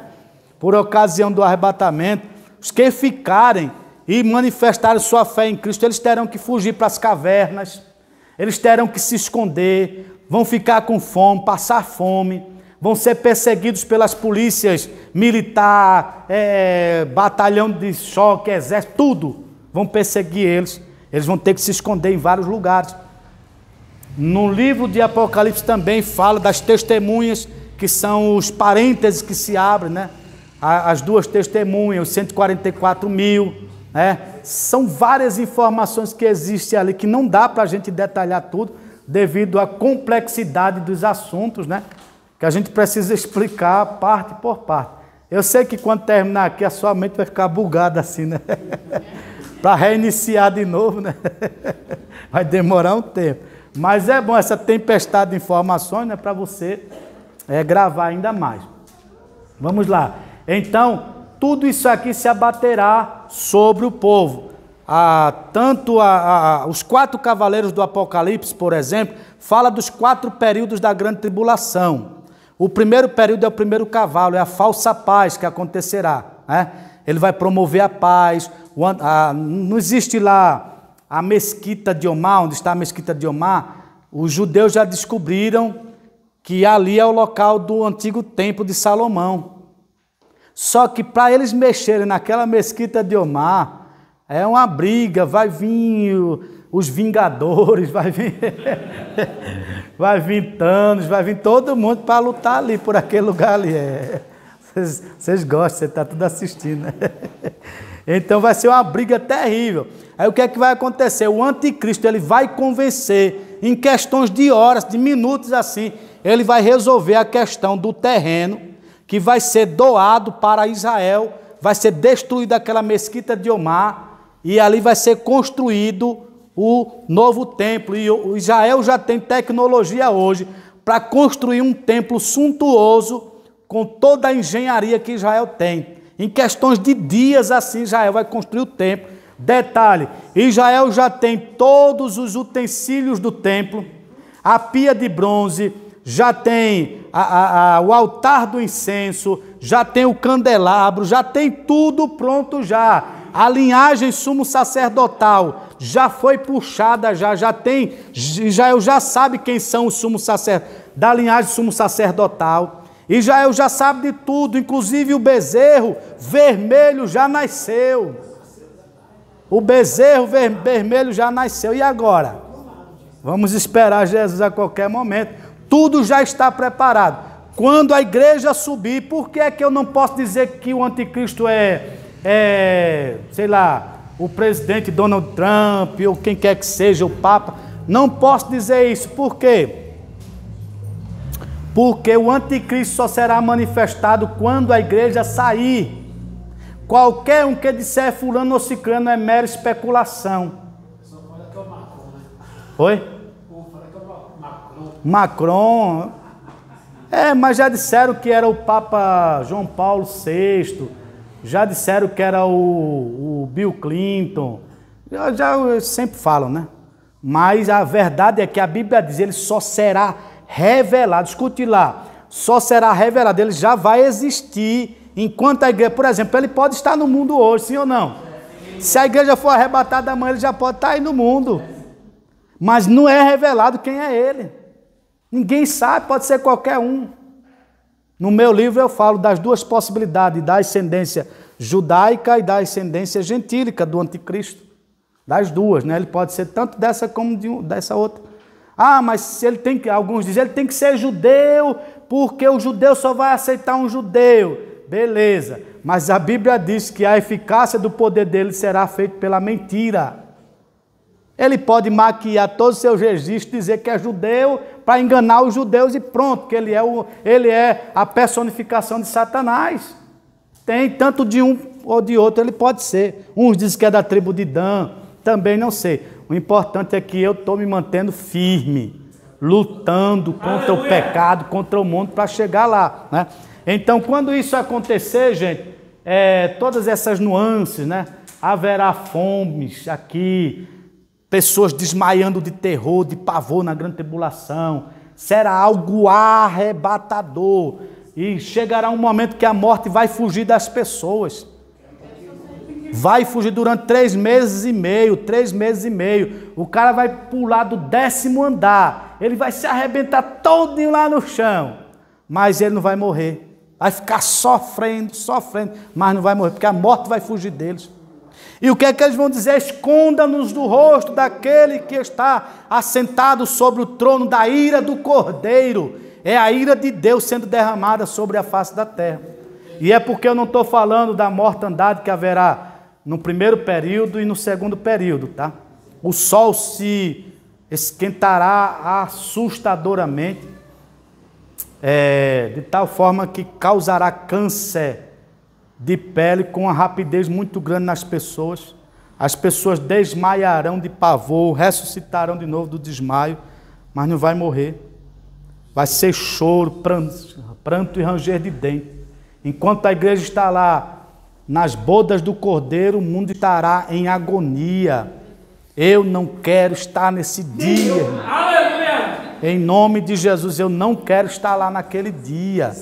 Eu quero estar lá com Cristo, nas bodas do Cordeiro, participando. Agora, o que é que adianta eu ser crente 200 anos e no ano 201 eu deixar de ser crente? A Bíblia diz, bem-aventurado e santo é aquele que vai até o fim, né? Então a gente precisa ter isso em mente. Então, na segunda metade aqui, tem outras coisas, né, que vão acontecer, o tempo também não dá, já pede prudência. Aqui, ó, no final será a batalha do Armagedon, né? Porque Armagedon, porque no grego não tem o J, o som do J, né? Gé, tem o gama. Então, toda a pronúncia é G. Megiddo, Armagedon. Agora a gente é portuguesa, né? Armagedon. Pronto, fica melhor. Mas no grego não tem. Armagedon será justamente a batalha onde os exércitos do anticristo entrará e se infiltrará em Israel através do mar Mediterrâneo, através do rio Eufrates, que já está secando. Já ouviram falar? Já está secando. Por que é que precisa o rio Eufrates secar nesse dia da grande tribulação? É para que as tropas que virão, que será de 200 milhões de cavaleiros, cruzará o rio Eufrates. E a Bíblia diz que no rio Eufrates tem 4 demônios presos, que será solto naquele dia e hora. Antes nem depois, naquele dia e hora, esses 4 demônios sairá debaixo do rio Eufrates para tormentar as nações do mundo. Tormento que nunca houve na face da terra. Então prepare-se para não estar naquele dia lá. Misericórdia, será terrível. Sabe o que é você hoje? É ser perseguido mortalmente por uma pessoa, mas mesmo assim você olhar para o céu e o Senhor mandar um livramento, o Senhor te esconder, você ter pavor, porque você sabe que vai morrer, e você orar e Deus te livrar. Agora imagine nesse período aí, você vai ter que amargar a ira do Cordeiro. Ah, mas eu sou crente. Tá bom, mas vai amargar também. Amargar também. Vai ser salvo pelo sangue? Vai, mas vai sofrer. Vai sofrer. Que em Apocalipse está escrito, alguém pergunta, João pergunta, Senhor, quem são esses de vestes brancas que estão embaixo do trono? O que é que eles vão dizer? Esses são os que vêm de grande tribulação e lavaram as suas vestiduras no sangue do Cordeiro, para que tenham direito à árvore da vida e possam entrar na cidade pelas portas. É isso aí que vai acontecer com eles. Eles serão salvos, mas em grande tribulação. Então eu não quero estar lá. Então nessa batalha, quando o exército do anticristo invadir Jerusalém, vai sitiar, vai cortar o fornecimento de alimentos para Israel. Israel vai ficar com fome, acuado. Aí se você abre Romanos capítulo 11, depois você abre Romanos capítulo 11, já no final vai falar do remanescente de Israel. Olha só, Paulo vai dizer, e o remanescente será salvo. Quem é esse remanescente? É nesse período aqui, ó, da grande tribulação. Quando se dará? Quando Israel foi invadido. Lembra do que Jesus disse? Aquele que estiver no telhado, não desça para buscar alguma coisa. Ai das grávidas daquele dia. Estarão 2 no campo, será levado um e deixado outro. Isso não é arrebatamento de igreja, gente. Isso é grande tribulação, é para Israel. Muitos será morto naquele dia. Jerusalém será pisada pelos gentios. Aí o remanescente vai correr. Quando o remanescente correr, ele vai chegar onde? No Monte das Oliveiras. Aí Miqueias diz que Deus derramará sobre Israel o quê? Um espírito de súplica. E Israel começará a suplicar a Deus. E qual é a súplica de Israel? É por livramento, livramento, livramento. Aí não tem aquele texto que diz assim em Lucas: então verão vir no céu o sinal do Filho do Homem? Não é arrebatamento de igreja não, aquilo ali, gente. Então verão vir no céu o sinal do Filho do Homem vindo sobre as nuvens com poder e grande glória. Aquilo ali é a segunda fase da segunda vinda de Cristo. Quando você vê o sinal lá, esse sinal, um professor meu de escatologia, professor Saulo Soares, ele dizia que esse sinal durará um período de 24 horas, porque todos os povos verão vir o sinal. Escute lá, então verão vir no céu o sinal, não é o Filho, é o sinal, aquele clarão, resplendor. Vê, Israel preso, acuado, o sangue comendo no centro, aí de repente ele olha para o céu e vê no céu um sinal. Quando aquele sinal for se aproximando perto de rotação da terra, 24, quando estiver próximo já nas nuvens, Israel vai olhar para cima. E o que é que Israel vai clamar, gente? Baruch rabá Beshem Adonai, Baruch rabá Beshem Adonai, bendito é o que vem em nome do Senhor. Eles vão clamar, eles vão gritar. Aí o que é que Zacarias diz? Não é dos trapalhões não, tá? É o profeta Zacarias diz o quê? Que Jesus pisará onde? No Monte das Oliveiras. O que é que acontecerá com o monte? Ele vai se fender de um lado para o outro. Pá. Quando se fender, vai abrir uma abertura. Aí o remanescente vai correr. Israel ficará do outro lado. Quando Israel ficar do outro lado, Jesus, com o sopro das suas narinas, ele vai destruir todos os exércitos do anticristo. Todos os exércitos vão ser destruídos. E quem vai inaugurar o lago de fogo e enxofre primeiro? A besta e o falso profeta. Serão os dois primeiro a inaugurar o lago de fogo e enxofre, que não é o inferno, tá? Não é o inferno. Até o inferno será lançado dentro do lago de fogo e enxofre. Porque o último estágio é o lago de fogo e enxofre. Então, quando ele destruiu os exércitos do anticristo, saibam de uma coisa: o Monte das Oliveiras dá acesso à porta oriental de Jerusalém, das 12 portas, a porta oriental. Essa porta oriental, ela dá de frente com o templo de Jerusalém. Ela dá acesso. Quando Jesus destruir os exércitos, o que é que Jesus vai fazer? Ele vai descer o Monte das Oliveiras, ele vai entrar dentro do portão, do muro oriental, portão oriental, porta oriental, e vai entrar dentro de Jerusalém, dentro do templo de Jerusalém, e a partir de Jerusalém, ele vai começar o governo de 1000 anos aqui na terra. Depois que ele matar, e quem é que vai estar com ele? A igreja. Quando ele pisar no Monte das Oliveiras, quem vai estar do lado dele, atrás dele? Nós, a igreja. Porque a promessa dele, lembra o que eu disse no início da minha fala? Para que onde eu estiver, estejais vós também comigo. Em Apocalipse 19 diz: então vi no céu um cavalo, e o seu cavaleiro, e estava escrito na sua coxa: Rei dos reis, Senhor dos senhores. E diz o quê? E os exércitos do céu seguiam. Quem é esse exército do céu? É a igreja. Aleluia. Vestido de branco, montados em cavalos. Olha só. Que epopeia terrível, nós descendo de cavalo com Jesus. Bora, Jesus! Bora! Bora, cavalo, vamos embora, né? Aí a gente desce, dá livramento a Israel.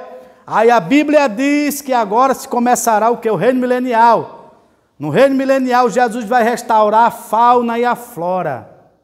Depois de 3 meses e meio, que os corpos estarão lá, sendo comidos, né? Dos exércitos. Ele vai restaurar toda a fauna, a flora. Ele vai tirar o DNA feroz dos animais, sabia disso? O do leão que come qualquer pessoa que vê na frente, o leopardo, o mundo predatório, ele vai tirar esse DNA. Aleluia. E os animais vão comer pasto, folha. Imagina um leão comer folha, gente. A Bíblia diz que O cordeiro pastará com o leão, comerá pasto junto com o leão, o cordeiro e o leão. A criança pequena brincará com a áspide, com a serpente, e ela não vai morder a criança. A Bíblia diz que a longevidade do homem vai ser alterada. Ele vai colocar a camada gasosa na terra todinha, que antes tinha, né, do dilúvio. Lembra do dilúvio? Ah, vocês lembram, né? Aquela água todinha era as camadas gasosas que cobriam assim, ó, toda a terra, além da camada de ozônio, tinha uma camada gasosa todinha que cobria a terra. Aí quando Deus abriu as comportas do céu, essa camada desceu todinha. Aí o homem perdeu a longevidade dele. Aí nós temos essa glândula aqui, pituitária, né, que é responsável pelo rejuvenescimento. Aí o comando do Rei dos Reis, Senhor dos Senhores, vai dar um comando para essas glândulas. Aí se um jovem morrer de 100 anos, alguém vai dizer, morreu tão jovem. 100 anos, tão jovem. Né? Tão jovem, porque o homem passará a ser 1000. A morte diminuirá, Satanás estará preso no poço do abismo durante 1000 anos. E sabe quem vai prender o anjo? Quem vai prender Satanás, gente? É um anjo só. Um anjo só, a Bíblia diz que ele vai descer com a cadeia na mão assim, ó. Ele, um anjo só, vai descer com a cadeia, Satanás lá, para um lado e para o outro, o anjo vai prender ele. E vai colocar lá no poço do abismo. E ele vai ser preso durante 1000 anos para não atormentar as nações. Durante o reino milenial haverá paz, justiça, equidade. Jesus governará direto de Jerusalém para o mundo. A lei sairá de Jerusalém. Naquela época, minha função de professor de Bíblia não vai existir, porque o conhecimento encherá a terra, será farto. Aleluia. As pessoas desejarão ir até Israel.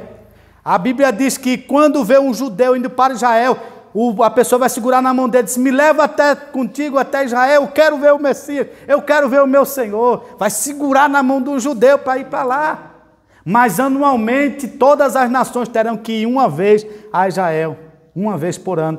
E as nações que não se combinarem com o reino milenial de Cristo, fizeram oposição, o que é que a Bíblia diz? Descerá sobre essa nação as pragas do Egito. Veja, até no reino milenial vai ter praga. Mas para as nações que não concordarem com o governo de Cristo, vai ter? Satanás está preso? Sim, vai ter, porque a natureza nossa é pecaminosa. Nós não dependemos de Satanás para fazer o que Satanás manda, não. A gente faz porque a gente é ruim mesmo. A gente não vale nada. Aí joga para Satanás e a culpa foi Satanás. Foi eu mesmo que fiz. Satanás só me deu umas dicas, né? Mas foi eu que quis fazer. Porque Jesus, quando vier te julgar, vai julgar Satanás? Ele vai julgar você, né? Ele vai julgar você, vai condenar, porque Satanás já está condenado já. Meu Deus. É? Então, gente, milênio, 1000 anos de paz, a igreja vai governar o mundo. Governando o mundo, a Bíblia diz assim, ao vencedor concederei poder para governar as nações e com vara de ferro as regerá. Peraí, se eu sou igreja, eu vou para a eternidade, então eu vou governar que nação? Não, no reino milenial. Seremos o governo, Jesus governará de lá de Israel. Os discípulos, Pedro, Tiago, João, Mateus, governará as 12 tribos de Israel. Porque Jesus disse, quando o Filho do Homem vier na sua regeneração, vós, discípulos, se assentareis sobre 12 tronos para julgar as 12 tribos de Israel. Não é isso que Jesus disse? Aí para a igreja é o quê? Governar as nações. De repente, dependendo do seu trabalho, do seu esforço aqui hoje, na obra de Deus, você pode governar Nova York. Você pode governar Tóquio, você pode governar Bangladesh, outra nação de grande importância. Que governo será esse? Um governo espiritual. Você vai ter poder de Deus para corrigir as nações com vara de ferro. Você vai reger as nações com vara de ferro. Aleluia. Mas está na Bíblia, tá? O que eu estou falando está na Bíblia. Não é nada da minha cabeça, está na Bíblia. Então, terminando os 1000 anos, aí Satanás é solto para, pela última vez, enganar as nações. Quando ele vai enganar as nações, Ele vai reunir os exércitos de Gog e Magog, como a areia do mar. Percebe? Terminou o milênio e ainda tem pessoas que vão cair na lábia de Satanás. Porque ele é um bom comerciante, ele sabe vender posições. Aí muitos vão, aí Jesus vai destruir, não vai ter nem guerra. Quando eles se juntarem em batalha lá em Jerusalém para destruir Jesus, aí Jesus vai destruir só com o sopro das suas narinas, vai destruir a toda, aniquilar. Aí quando isso acontece, João diz em Apocalipse que viu descer do céu o quê? O trono branco, o grande trono branco. É o juízo final. E nesse juízo final comparecerá diante dele grandes e pequenos, todos os poderosos de todas as épocas, desde Adão até aquele dia antes do juízo final, que morreram, vão comparecer. E também estará presente no juízo final os que estiverem vivos, por ocasião da implantação do juízo final. Estará também presente. Quando Deus descer no trono branco para julgar a todas as nações, aí percebe-se lá na literatura apocalíptica, diz que se abrir o livro das obras, né? Se abrir o livro da vida, vários livros se abrirão lá. O livro, por exemplo, da consciência, o livro da sexualidade vai ser aberto lá. Eu te fiz homem, você está se apresentando para mim hoje como mulher, mas não foi assim que eu te criei. Eu criei meu projeto original para você, era isso aqui. Você está fora. Você descumpriu a minha ordem, descumpriu o meu querer. Os livros serão abertos. E veja só, o texto vai dizer: e todo aquele que não foi achado no livro da vida foi lançado onde? Num lago de fogo e enxofre, que não foi achado. Se o livro da vida está lá, então quer dizer que aqueles por ocasião do milênio que foram fiéis a Cristo, foram fiéis ao seu governo, esses receberão uma nova transformação de corpo agora, para entrar na eternidade, na terra, escute lá, na terra com Cristo. Esses não se juntarão à igreja, escute lá, não se juntarão à igreja. Esses governarão, que estarão aqui no mundo, porque em Apocalipse está escrito: as nações da terra trarão para Jerusalém, que vai ficar aqui elevada, trarão para Jerusalém a sua glória. Então as nações estarão aqui no mundo, a igreja estará com Cristo no céu. Haverá, como no projeto original de Deus, quando ele criou Adão e Eva, criou em estado de santidade, não foi isso? Então o projeto original, a Bíblia diz que os céus e a terra, que agora existem, se reservam como tesouro que se guarda para o fogo. A terra será totalmente metamorfoseada, transformada, e agora os que morarem aqui não terão mais a questão da tentação, se ser tentado ou não, acabará com isso. Nós entraremos no estado eterno e perfeito. E o outro estado é o estado de condenação eterna, onde o bicho nunca morre. Então eu quero estar com Cristo no arrebatamento da igreja. Se eu morrer hoje, eu quero estar com Cristo na ressurreição. Amém? Quero estar com Cristo.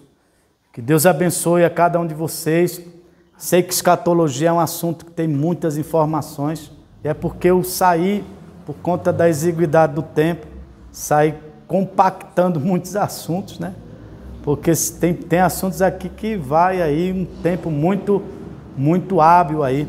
Olha a hora já está bem avançada. Mas vocês gostaram? Amém. Tem alguma dúvida ou dívida? Se tiver dúvida, pergunte. Se tiver dívida, pague. Se vocês tiverem alguma dúvida, anotem. Depois a gente vai ver isso com nosso pastor David, tá bom?